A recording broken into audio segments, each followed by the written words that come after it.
আজকেকার প্রবন্ধ প্রখ্যাত সাহিত্যিক ও ভাষাবিদ সৈয়দ মুজতবা আলীর পঞ্চতন্ত্রের অন্তর্গত বইকেনা প্রবন্ধ। বইকেনা প্রবন্ধটি বোঝার আগে ইহার তাৎপর্যমূলক বিশ্লেষণ আমাদের বোঝা ভীষণ জরুরি। শুধুমাত্র লেখক হিসেবে সৈয়দ মুজতবা আলী পরিচিতি নন, বইপ্রেমী হিসেবেও তিনি বিশেষ খ্যাত।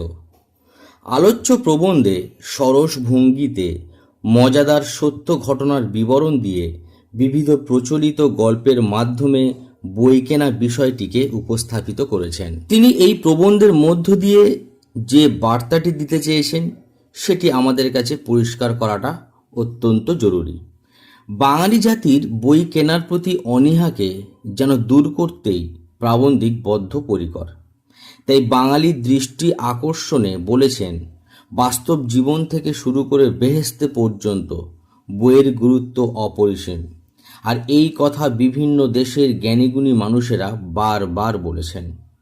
সমগ্র বিশ্ব সে কথা শুনে জ্ঞান অর্জনের পিপাসা মেটানোর জন্য বই কিনলেও বাঙালি ব্যতিক্রম হিসেবেই থেকে গিয়েছে। অর্থাৎ আমরা বাঙালি, আমরা বই কেনার প্রতি অনীহা দেখাই, সেটি পরিষ্কারভাবে বলতে চেয়েছেন। তিনি আরও বলেছেন যে বিশ্বের প্রতিটি ধর্মের মূল নিহিত রয়েছে ধর্মগ্রন্থগুলিতে। স্বয়ং আল্লাহ এবং ঈশ্বরের বাণী নিহিত আছে গ্রন্থেই। তবুও বাঙালির বইয়ের প্রতি গভীর অনাসক্তি। মার্ক টুয়েন বা বার্ট্রান্ড রাসেল, অমর খৈয়াম, এনাদের কথাতেও বাঙালির লুপ্ত চেতনা জেগে ওঠে না। ফুটবল ম্যাচ কিংবা সিনেমার টিকিট কিনতে পয়সা খরচ করলেও বই কেনার ক্ষেত্রে আর্থিক অনটনের অজুহাত দেখায় বাঙালিরা। অ্যাকচুয়ালি প্রাবন্ধিক সৈয়দ মুজতবা আলী বাঙালি জাতিকে বই কেনার প্রতি আগ্রহী করে তোলার আন্তরিক প্রয়াস দেখিয়েছে, কখনো মনোরম রসিকতায়, কখনো স্বভাব সিদ্ধ যুক্তিতর্কে, আবার কখনো চরম বিরক্তি প্রকাশ করে বই বিমুখ বাঙালি জাতির সমালোচনা করেছেন তিনি। বই কেনা প্রবন্ধটি সুন্দরভাবে বোঝার জন্য কতকগুলো শব্দের অর্থ জানা এবং কতকগুলো ক্যারেক্টার জানা অত্যন্ত প্রয়োজন। যেমন মাছিমারা কেরানি। মাছিমারা কেরানি কথার অর্থ বিবেচনাহীন অনুকরণকারী ব্যক্তি, যার কোনো কাজে আলাদা করে কোনো জ্ঞান বা বুদ্ধিমত্তার প্রয়োজন হয় না। টেক্সট বুকে আছে গাদা গাদা চোখ। গাদা গাদা চোখের আক্ষরিক অর্থ অনেকগুলো চোখ। মাছির অনেকগুলো চোখকে বিজ্ঞানের ভাষায় পুঞ্জাক্ষী বলে। তাই প্রবন্ধে প্রাবন্ধিক বলেছেন, মাছি ধরা ও মারা অত্যন্ত কঠিন কাজ, কারণ মাছির মাথার চারিদিকে গাদা গাদা চোখ বসানো আছে। প্রবন্ধে গুরুত্বপূর্ণ ক্যারেক্টার অ্যানাতল ফ্রান্স। অ্যানাতল ফ্রান্স হলেন একজন বিখ্যাত ঔপন্যাসিক, কবি এবং সাংবাদিক। স্পষ্টবাদী দার্শনিক এই মানুষটি অগাধ পাণ্ডিত্যের অধিকারী ছিলেন। টেক্সট বুকে আর একটা গুরুত্বপূর্ণ লাইন রয়েছে, আরব্য উপন্যাসের একচোখা দৈত্য। এই লাইনটির দ্বারা বোঝাতে চেয়েছেন, আরব্য রজনীর গল্প বিশ্বের সব ধরনের পাঠকের কাছে চিরকাল আদরণীয়। রোমান ও গ্রিক পুরাণ এবং আরব্য উপন্যাসে একচোখা দৈত্যের প্রসঙ্গ আছে। কপালের মাঝখানে একটি মাত্র গোল চক্ষু বিশিষ্ট একগুঁয়ে বিশাল শক্তিশালী এই দৈত্য এক কাল্পনিক চরিত্র। বাস্তবের কোনো প্রমাণ নেই। একটি চোখ দিয়ে দেখে সে নিরপেক্ষভাবে কোনো কিছুই বিচার করতে পারে না। অ্যাকচুয়ালি বই কেনার ব্যাপারে বাঙালি পাঠকের দৃষ্টিভঙ্গিও এমনই নেতিবাচক পক্ষপাতিত্বে ভরা। তাই একচোখা দৈত্যের সঙ্গে তার তুলনা করা হয়েছে। এখানে আছে অমর খৈয়ামের কথা।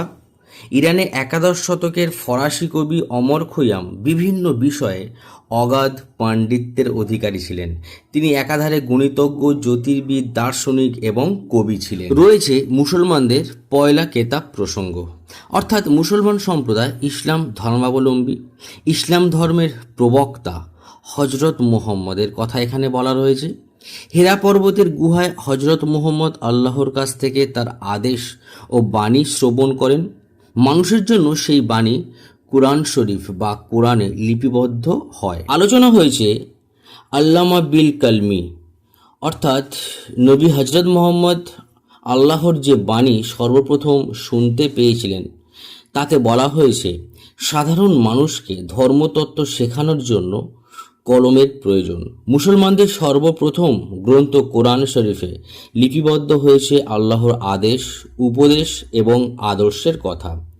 আল্লামা বিল কালমি অর্থাৎ কলমের দ্বারা লিখিত পুস্তকেই আল্লাহর সর্বশ্রেষ্ঠ কথাগুলি লেখা হয়েছে। আলোচিত হয়েছে বিরাটতম গ্রন্থ অর্থাৎ মহর্ষি কৃষ্ণদ্বৈপায়ন বেদব্যাস নিজ মুখে মহাভারত বিব্রত করেন এবং সিদ্ধিদাতা গণেশ তা লিপিবদ্ধ করেন বলে কথিত আছে। এখানে মহাভারতকেই বিরাটতম গ্রন্থ বলা হয়েছে। কৌরব পাণ্ডবের যুদ্ধকাহিনী সংবলিত এই মহাকাব্যর ভাষা সংস্কৃত। পরবর্তীকালে এই গ্রন্থ বিভিন্ন ভাষায় অনুদিত হয়েছে। আলোচনা হয়েছে অচ্ছেদ্য চক্র। অচ্ছেদ্য চক্র এর আক্ষরিক অর্থ হল ছিন্ন করা যায় না এমন চক্র বা আবর্তন। বই কেনার ক্ষেত্রে বাঙালি জাতির এক অদ্ভুত উদাসীন্যের কারণে বাংলা বইয়ের বিক্রি কম হয় বলে প্রাবন্ধিকের ধারণা। বিক্রি কম হওয়ার ফলে লোকসানের হাত থেকে বাঁচতে বাংলা বইয়ের প্রকাশক বই অধিক পরিমাণে ছাপায় না, ফলে বাংলা বইয়ের দামও কমে না। এইভাবে দিনের পর দিন এই একই রীতিচক্রের মতো আবর্তিত হতে থাকে। আলোচনা হয়েছে মার্ক টুইনের কথা। মার্ক টুইন হলেন বিখ্যাত মার্কিন লেখক। আলোচনা হয়েছে আঁদ্রে জিদের কথা। মূল নাম আঁদ্রে পোল গিওম জিদ, প্রখ্যাত ফরাসি সাহিত্যিক ও সাংবাদিক তিনি। এবারে শুরু করা যাক বই কেনা প্রবন্ধের মূল বিষয়বস্তু। প্রাবন্ধিকের মতে বই পড়ার মাধ্যমে বিশ্ব দর্শন সম্ভব হয়। বিশ্বখ্যাত ফরাসি কবি অমর খৈয়াম জানার কথা আমি আগেই ব্যাখ্যা করেছি। ফরাসি কবি অমর খৈয়াম তো স্বর্গের সুখ সামগ্রীর মধ্যে বইকেই রেখেছেন। এমনকি বিশ্বের প্রধান প্রধান ধর্মগুরু এবং ধর্মগ্রন্থের মূল কথাও নিহিত সেই বইতে। কিন্তু বাঙালির কাছে এ কেবল তত্ত্বকথা, আর তাদের বই না কেনার অজুহাত অর্থের অভাব। সেই অজুহাতে বই কেনে না বলেই প্রকাশকরাও অধিক সংখ্যক বই ছাপাতে বা বইয়ের দাম কমানোর ঝুঁকি নিতে আগ্রহী হন না। অর্থাৎ বাঙালির বইয়ের প্রতি যে একটা অনীহা, সেটি প্রাবন্ধিক সুন্দরভাবেই ব্যাখ্যা করেছেন। এদিকে প্রাবন্ধিক কিন্তু একই সঙ্গে লেখক, প্রকাশক আর ক্রেতাও অর্থাৎ বাঙালির পাপের প্রায়শ্চিত্তের ভার তিনি একার কাঁধে তুলে নিয়েছেন। বই নিয়ে নানা কথার ভিড়ে মার্কিন সাহিত্যিক মার্ক টুইনের বই ধার করে ফেরত না দিয়ে এবং বিভিন্ন জায়গায় থেকে বই কালেক্ট করে নিয়ে এসে এক বৃহৎ লাইব্রেরি গড়ে তোলার কথাই কিন্তু তিনি উল্লেখ করেছেন। যে ওই বিশ্ববিখ্যাত ব্যক্তি মার্ক টুইন, তার বইয়ের প্রতি এতটাই ভালোবাসা ছিল, এতটাই তিনি বইপ্রেমী ছিলেন যে নানান জায়গা থেকে তিনি বইপত্র কিনে আনতেন। এমনকি বিভিন্ন জায়গায় থেকে কিছু বই চুরি করে হোক বা ধার হিসাবে হোক নিয়ে এসে তিনি একটা বিশাল বড় লাইব্রেরি গড়ে তুলেছিলেন। অর্থাৎ এই ছোট্ট একটা কাহিনীর মধ্য দিয়ে প্রাবন্ধিক বোঝাতে চেয়েছেন বইয়ের প্রতি কত অগাধ ভালোবাসা আছে। পাশাপাশি প্রাবন্ধিক আরেকটি গল্প বলেছেন যে আরব পণ্ডিতের কথা, যার মতে ধন অর্জন বা সম্পদ অর্জনের থেকে জ্ঞান অর্জন অনেক বেশি কঠিন কাজ। ধনীরা কেবল বিলাসিতায় অর্থ ব্যয় করে, কিন্তু প্রকৃত জ্ঞানী অর্থকে বিভিন্ন কল্যাণ কর্মে ব্যবহার করেন। এক্ষেত্রে একটি গল্প বলেছেন প্রাবন্ধিক যে এক ধনী ড্রয়িং রুম বিহারিণী তার স্বামীর সংগ্রহে একটা বই আছে বলে আরও একটি বই জন্মদিনের উপহার হিসেবে কিনতে নারাজ। এক ধনী ব্যক্তি তার স্ত্রী তার স্বামীকে জন্মদিনের উপহার কি দেবে এটা নিয়ে বিভ্রান্ত তখন তিনি সেই স্বামীর ড্রয়িং রুমে গিয়ে দেখেছেন এমন কিছু নেই যেটা আবার পুনরায় দেওয়া যেতে পারে। অর্থাৎ তার স্বামীর ড্রয়িং রুমে সব কিছুই আছে। এবং তার স্ত্রী যখন একটা বইয়ের দোকানে গেলেন বই কিনতে, তখন তার স্ত্রী এটাও ভাবলেন যে তার স্বামীর ড্রয়িং রুমে বইও আছে, তাই বই কেনার আর দরকার নেই বা বই দেওয়ার আর দরকার নেই। অর্থাৎ এখানে বইয়ের প্রতি কতটা অনীহা সেটা পরিষ্কার করেছেন। অপরপক্ষে ফরাসিরা এতটাই পুস্তক প্রেমী যে তাদের ব্যক্তিগত মান অপমান বোধ ও বইয়ের সঙ্গে জড়িয়ে থাকে। এই প্রসঙ্গে ফরাসি দার্শনিক ও লেখক আঁদ্রে জিদ, আমি জানার কথা আগেই বলেছি, আঁদ্রে জিদের সঙ্গে স্তালিনপন্থীদের বিরোধের কথাও উল্লেখিত হয়েছে। ফরাসিরা যে বইকে প্রতিশোধের অস্ত্র বানাতে পারে সেই প্রসঙ্গে আঁদ্রে জিদের তার বন্ধুদের জব্দ করার একটা মজার গল্পও শুনিয়েছেন। মজার গল্পটা কি? আঁদ্রে জিদ কোনো এক সময় রাশিয়া ঘুরতে গেছিলেন। সোভিয়েত ইউনিয়ন তখন রাশিয়ার দখলে, স্তালিন ছিল। তো রাশিয়া ঘুরতে গিয়ে যখন তিনি বাড়ি ফিরে আসেন, তখন বাড়ি ফিরে এসে ওই স্তালিন সম্পর্কে নানান রকমের কটূক্তি মন্তব্য করে তিনি একটি বই প্রকাশ করেন। এই লেখাটার পরে ফ্রান্সের যারা কমিউনিস্ট তারা চেপে ধরলেন লেখককে এবং অনেক বাজে মন্তব্য করতে লাগলো। কিন্তু ওই সময় তার যে বন্ধুরা, অর্থাৎ আঁদ্রে জিদের বন্ধুরা, সহপাঠীর লেখকরা কোনো রকম প্রতিবাদ করেনি।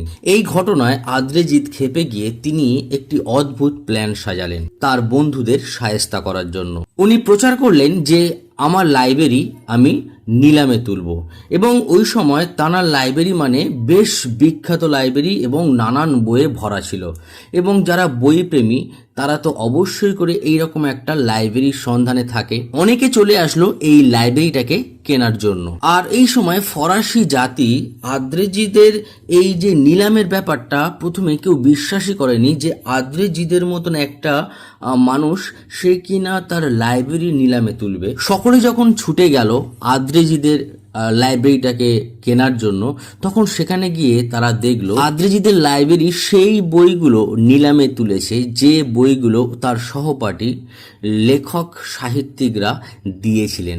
শুধুমাত্র সেই বইগুলো নিলাম হবে, অর্থাৎ তার বন্ধু সাহিত্যিক বন্ধুরা যে সকল বইগুলো উপহার হিসাবে দিয়েছিল সেই বইগুলো নিলামে দিতে চেয়েছিল। সে মনে করেছিল যে এই বইগুলোর প্রয়োজনীয়তা নেই। এই ধরনের বেশ একটা মজাদার ঘটনা সৈয়দ মুজতবা আলী তুলে ধরেছেন। যাই হোক, তো বই নিয়ে বিশ্ববাসীর এত উন্মাদনার মাঝেও বাঙালি জাতির কিন্তু ভাবনা চিন্তার বদল ঘটে না। বই কিনতে গেলেই তারা অভাবের অজুহাত দেয়, অথচ ফুটবল ম্যাচ বা সিনেমার টিকিট কেনার সময় বাঙালি অকাতরে অর্থ ব্যয় করতে পারে। প্রবন্ধের শেষে প্রাবন্ধিক সৈয়দ মুজতবা আলী, এক বুদ্ধিমান হেকিম, মৃত্যুর পরেও কিভাবে তার হত্যার প্রতিশোধ নিতে রাজাকে সমুচিত শাস্তি দিয়েছে সেই গল্প পাঠক সাধারণকে শুনিয়েছেন। গল্পটি উল্লেখ করে শ্লেষাত্মক ভঙ্গিতে তিনি বলেছেন, এই গল্পটি বাঙালি জানে বলেই হয়তো মৃত্যু ভয়ে বই কেনে না বা বই পড়ে না। জাতির মানবিক, সামাজিক, সাংস্কৃতিক অপচয় ও অধঃপতনকে আটকাতেই কথক এই উক্তি করেছেন। শ্লেষাত্মক এই রম্য রচনার মাধ্যমে তিনি বই বিমুখ বাঙালি জাতিকে বইমুখ করতে চেয়েছেন।